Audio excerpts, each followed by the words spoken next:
Jack से निकलकर बाईं ओर जो बड़े साइन बोर्ड वाला छोटा कैफ़े है, वहीं जगदीश बाबू ने उसे पहली बार देखा था। गोरा चिट्टा रंग, नीली शफ़ाफ़ आँखें, सुनहरे बाल और चाल में एक अनोखी मस्ती, पर शिथिलता नहीं। कमल के पत्ते पर फिसलती हुई पानी की बूंद सी फूर्ती।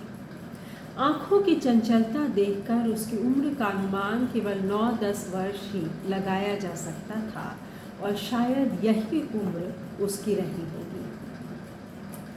अधजली सिगरेट का एक लंबा कश खींचते हुए जब जगदीश बाबू ने कैफ़े में प्रवेश किया, तो वह एक मेज़ पर से प्लेटें उठा रहा था, और जब वे पास ही कोने की टेबल पर बैठे तो वह सामने था, मानो घंटों से उनकी उस स्थान पर आने वाले व्यक्ति की प्रतीक्षा कर रहा हो। वह कुछ बोला नहीं।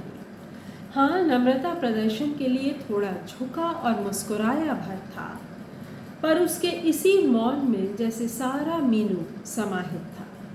सिंगल चाय का ऑर्डर पाने पर वह एक बार पुनः मुस्कुरा कर चल दिया, और पलक मारते ही चाय हाजिर थी।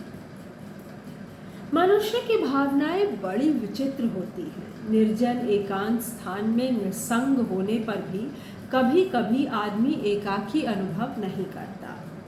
लगता है इस एकाकीपन में भी सब कुछ कितना निकट है, कितना अपना है, परंतु इसके विपरीत कभी कभी सैकड़ों नर नारियों के बीच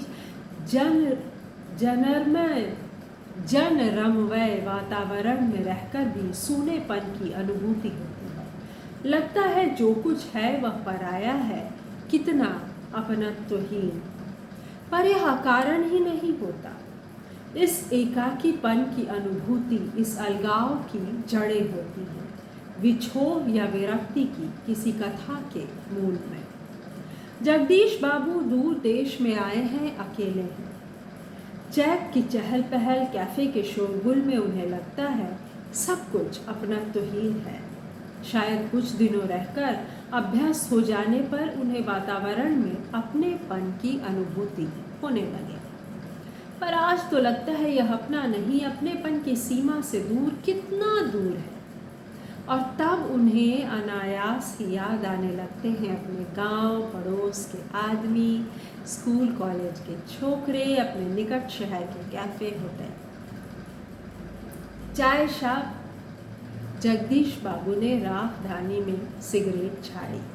उन्हें लगा इन शब्दों की ध्वनि में वही कुछ है जिसकी रिक्तता उन्हें अनुभव हो रही है, और उन्होंने अपनी शंका का समाधान कर लिया।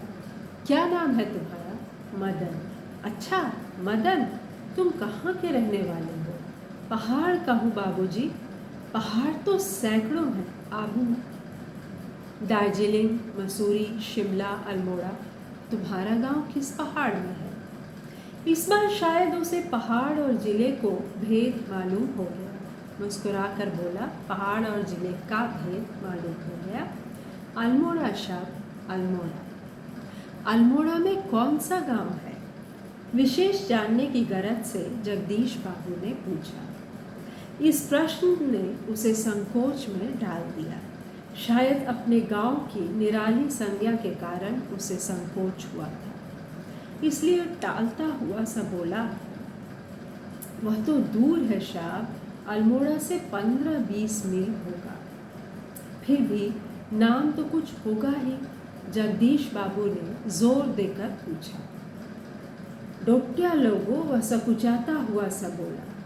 जगदीश बाबू के चेहरे पर पुती हुई एकाकीपन की स्याही दूर हो गई, और जब उन्होंने मुस्कुराकर मदन को बताया कि वे भी उसके निकटवर्ती गांव के रहने वाले हैं, तो लगा जैसे प्रसन्नता के कारण अभी मदन के हाथ से ट्रे गिर पड़ेगी।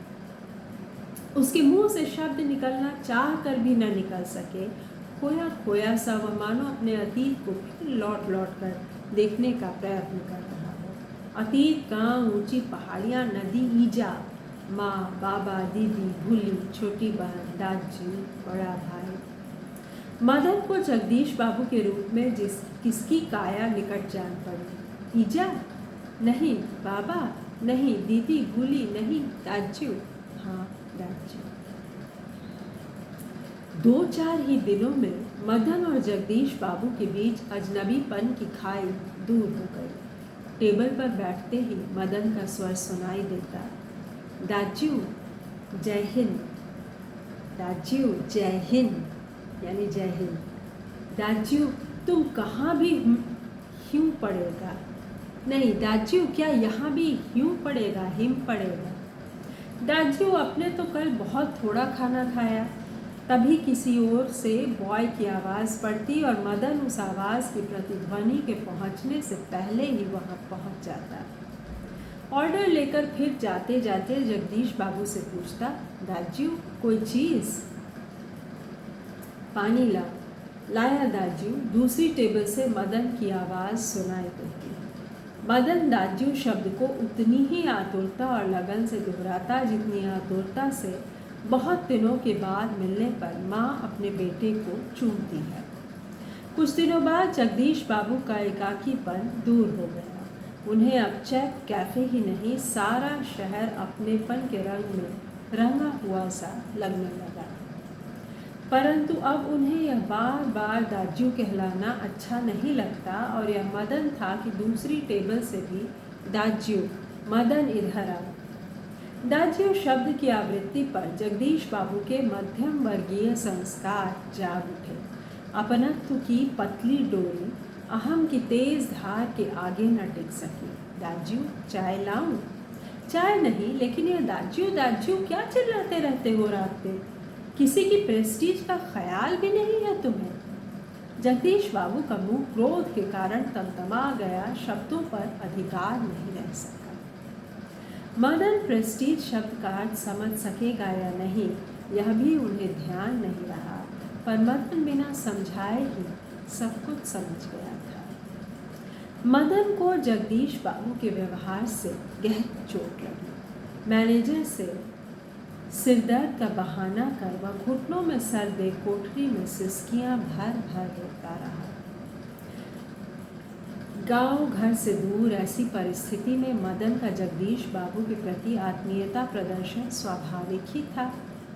इसी कारण आज प्रवासी जीवन में पहली बार उसे लगा जैसे किसी ने उसे ईजा की गोदी से, बाबा की बाहों से और दीदी के आंचल की छाया से बलपूर्वक छीन लिया हो। परंतु भावुकता स्थायी नहीं होती। रो लेने पर अंतर की घुमड़ती वेदना को आँखों की राह बाहर निकाल लेने पर मनुष्य जो भी निश्चय करना है वे भावुक क्षणों की अपेक्षा अधिक विवेकपूर्ण होते हैं। मदन पूर्ववत काम करने लगा। दूसरे दिन कैफ़े जाते हुए अचानक ही जगदीश बाबू की भेंट बचपन के सहपाठी हेमंत से हो गई। कैफ़े में पहुंचकर जगदीश बाबू ने इशारे से मदन को बुलाया, परंतु उन्हें लगा जैसे वह उनसे दूर दूर रहने का प्रयत्न कर रहा है। दूसरी बार बुलाने पर ही मदन आया। आज उसके मुख पर वह मुस्कान न थी और न ही उसने क्या लाऊं दाजू कहा। स्वयं जगदीश बाबू को ही कहना पड़ा, 2 चाय 2 ऑमलेट। परंतु अब भी लाया दाजू कहने की अपेक्षा लाया शाप कहकर ही वह चल दिया, मानो दोनों अपरिचित हैं। शायद पहाड़िया है, हेमंत ने अनुमान लगाकर पूछा। हाँ, रूखा सा उत्तर दे दिया जगदीश बाबू ने और वार्तालाप का विषय बदल दिया। मदन चाय ले आया था। क्या नाम है तुम्हारा लड़के? हेमंत ने एहसान चढ़ाने की गरज से पूछा। कुछ क्षणों के लिए टेबल पर गंभीर मौन छा गया। जगदीश बाबू की आंखें चाय की प्याली पर ही झुकी रह गई। मदन की आंखों के सामने विगत स्मृतियां घूमने लगी। जगदीश बाबू का एक दिन ऐसे ही नाम पूछना, फिर दाजू आपने तो कल थोड़ा ही खाया, और एक दिन किसी की प्रेस्टीज का ख्याल नहीं था तुम्हें। जगदीश बाबू ने आंखें उठाकर मदन की ओर देखा। उन्हें लगा जैसे अभी वह ज्वालामुखी सा फूट पड़ेगा। हेमंत ने आग्रह के स्वर में दोहराया, क्या नाम है तुम्हारा? बॉय कहते हैं शाह मुझे, संक्षिप्त सा उत्तर देकर वह मुड़ गया। आवेश में उसका चेहरा लाल होकर भी अधिक सुंदर हो गया था। क्या शानदार कहानी है शेखर जोशी जी की। पढ़ते पढ़ते मैं तो कुर्सी में बिल्कुल अंदर चली गई। आशा है मेरा पाठ आपको पसंद आया। एक बार फिर महान कथाकार को सादर नमन, विनम्र श्रद्धांजलि। वो हमारे साथ हमेशा अपनी कहानियों के माध्यम से रहेंगे। मेरा पाठ सुनने के लिए धन्यवाद। लाइक और सब्सक्राइब करें दोस्तों।